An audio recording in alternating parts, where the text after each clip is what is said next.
Okay, magandang araw Pilipinas. Sa araw pong ito pag-uusapan po natin ito pong mga duwag, mga walang silbi, mga mayayabang na mga taong pumapatay ng walang kalaban-laban. Ngayon, tulad na sinabi ko, mga minamahal ko mga kababayan, nabibigyan ko lang ng 24 oras etong si Dado Clemente, na ang lakas ng sira sa utak. Talagang may sayad. Kung magbanta kay Pangulong Ferdinand Marcos Jr. ay ganun-ganun na lang. Kung magbanta sa buhay ng ilang tao, ganun-ganun na lang, lalong-lalo na sa mga vloggers. Ngayon, na may humahamon sa'yo, sa inyo, kayong mga kriminal kayo, ayaw ninyo. Bakit? Bakit? Kasi naduduwag na kayo. Takot na kayo. Ngayon, hinihintay ko kayo. Hinihintay ko kayo. Dado Clemente. Sabi mo matapang ka. Sabi mo may mga intel ka. Hindi ko naman kayo tatraidoran Mano-mano, kung gusto nyo naman. Kahit anong gusto nyo.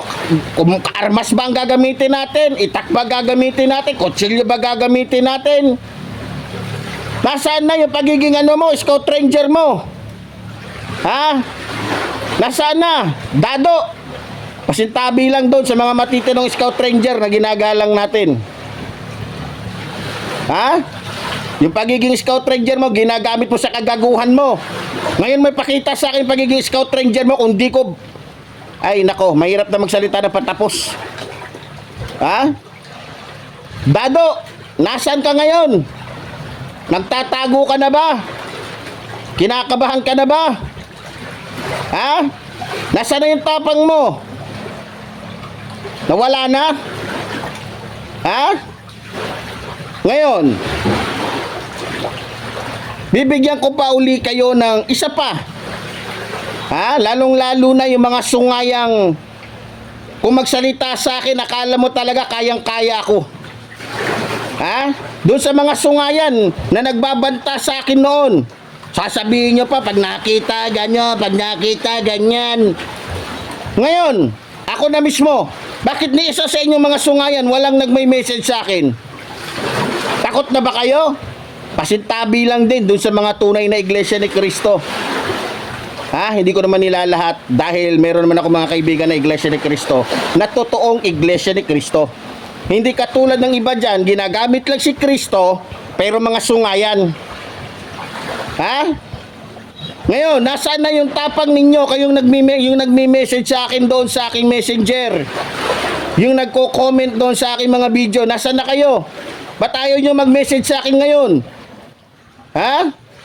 Di ba sabi ninyo, hinahanap nyo ako, tinutugis nyo ako, etc. ganun. Kung ano-ano nang ginawa nyo sa akin, kinasuhan nyo ako na kinasuhan kahit wala namang sapat na dahilan. Kinasuhan nyo ako na kung ano-ano, ginawa nyo pa ako ng kwento na kesyo ganyan, kwestiyo ganun.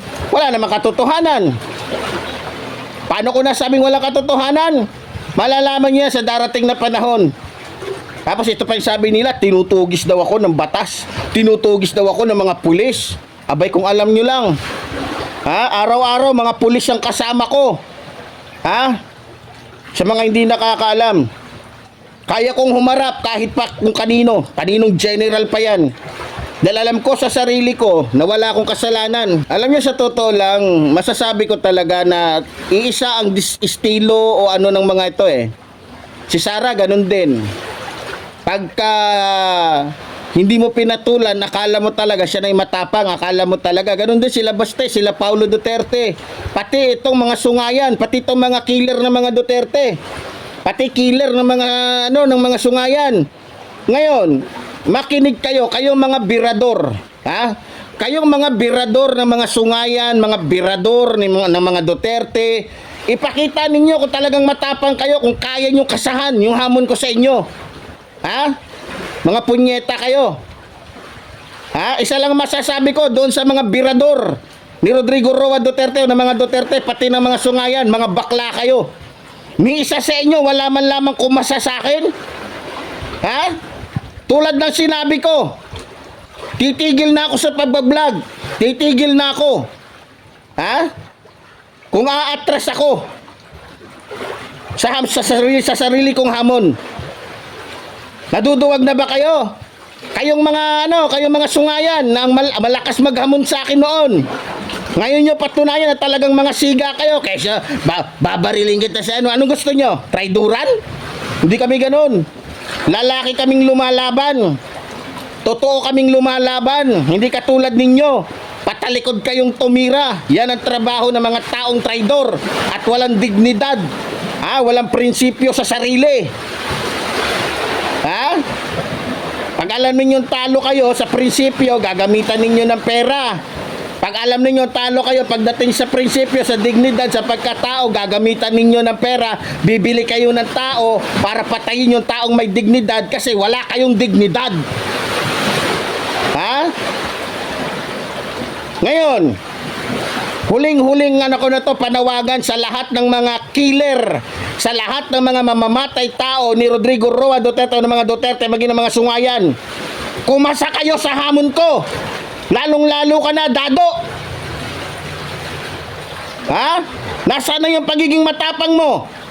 Ang dami-dami mo sinasabi noon nung nananahimik kami dahil alam namin may ka lang, may tama ka lang sa utak. Pero yung tama mo sa utak talaga palang nakakamatay.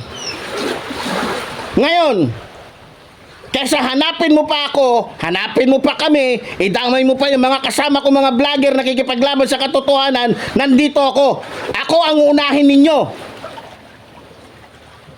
Plano na naman yun, patumba yung iba? Na paglabas ng bahay, papatira ninyo na walang hawak na armas?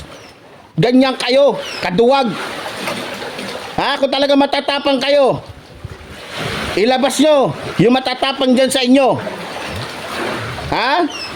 Ngayon pa, libre na yung asawa ko, pati anak ko.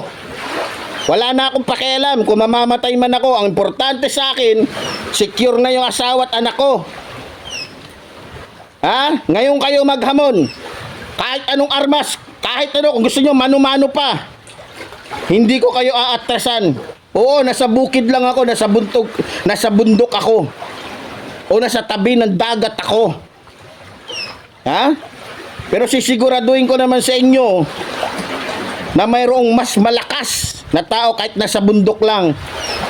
Huwag niyo sabihin nag-gym kayo, nag-ano kayo, malakas na kayo. Patutunayan ko sa inyo yan. Na hindi batayan na nasa syudad ka na, mas malakas ka na kaysa sa mga nasa bundok. Yes, masasarap kinakain nyo. Ako, kamote lang dito.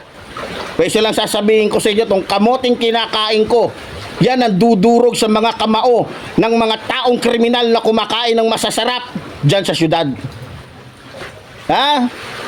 Nasaan na? Dado, nasaan na yung sinasabi mo mga kagrupo mo? Kami, konti lang kami. Konti lang kami.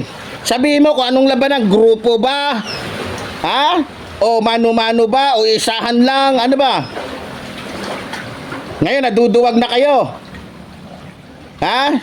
Wala na, yung sinasabi natin Wala, magmula sa mga Duterte, sa magkakapatid na Duterte, puro mga duwag. Pati yung mga tao nila, pati yung mga supporters nila ngayon, duwag. Naghihintay ako simula nung nag-vlog ako Eto si Dado, hindi ko na maintindihan to Lakas-lakas lang nito magsalita sa vlog niya, pero ngayon hinahamon siya. Ayaw niya. Takot kayo magsilabas ngayon? Bakit?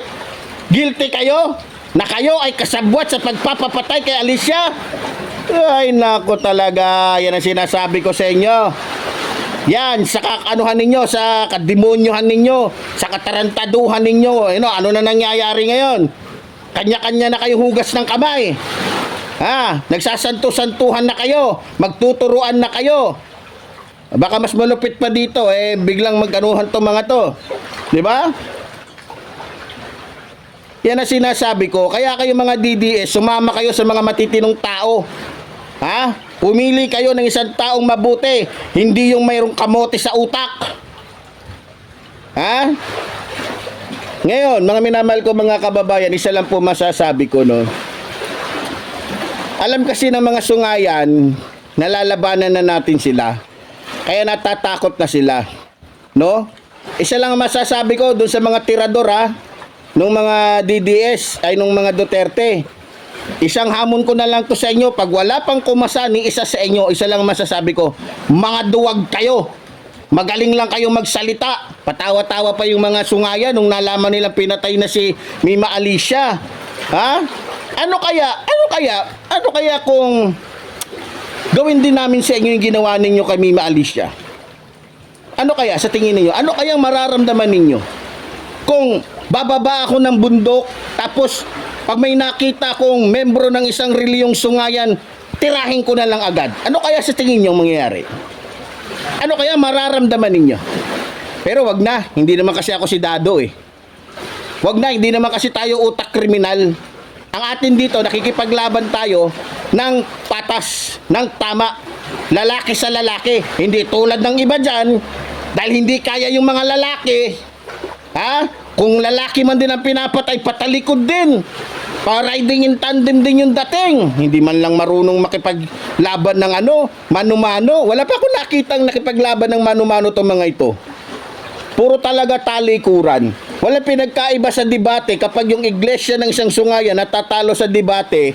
Pag hindi nila kaya sa debate yung pastor, abay, imbes na salita ng pagbuklat, imbes na salita ng Diyos ang ibigay, abay, 45 ang binibigay, bala ng 45 ang binibigay, nananakutan, nangunguyog na yung mga membro nila pag natatalo na yung mga sungayan. Tapos pagka nagsalita, akala mo kung sino mga santos. Diba? Ama! Patawarin niyo po kami sa aming kasalanan! Magaling manalangin. Yung mga membro, talagang pag tinignan mo, kala mo mga santos. Yung pala, mas demonyo pa sa mga demonyong sanga-sanga ang... Ay nako, mahirap na talaga. Ngayon, mga minamahal ko mga kababayan, hintayin natin kung may kakasa sa mga killer. Ang gusto ko talaga, veterano yung veteranong mamamatay tao ni Sara Duterte. Pati ng mga sungayang mga reliyon na yan. Ngayon nyo ako subukan. Please, huwag kayong lalaban sa akin ng traiduran. Para makita ng taong bayan kung sino talaga ang magaling pagdating sa paghawak ng armas, ng kutsilyo, ng itak, kung ano-ano man. Huwag kayong titira na patalikod. Bakla lang gumagawa nun. Pagka tumawag ka sa akin, ibibidyo natin, i-record natin yan para wala nang atrasan. Taong bayan na makakaano. Ngayon, nanginginig na kayo sa tuhod sa akin. Ngayon pa, nadesperado na akong ubusin lahat ng mga kriminal dito sa bansang ito. Ngayon, bumabahag yung buntot ninyo. Ngayon, Dado, kung saan ka man naroroon, balita ko, sabi ng iba, nasa MNLF daw, MILF daw, o anumang grupo yan, ilabas nyo si Dado. Kung gusto ninyo, samahan nyo si Dado. Hindi ko sinasabing hinahamon ko kayo Si Dado ang kailangan ko. Ngayon, kung makikialam kayo, problema nyo na yun. Nasa inyo na yun, pero hindi ako aatras. Hindi ko kayo aatrasan, lalo na tama ang pinaglalaban ko. Ngayon, kung makikipaglaban kayo para sa isang siraulong walang hiya na katulad ni Dado, go! Gamitin ninyo ang utak ninyo, yan lang ang masasabi ko. Huwag yung perang binigay sa inyo ng mga demonyong tao. Yun lang. So muli po, tulad po ng sinasabi ng inyong lingkod, mabuhay po ang ating inang bayan. Mabuhay po nagmamahal sa ating inang bayan. Maraming salamat po.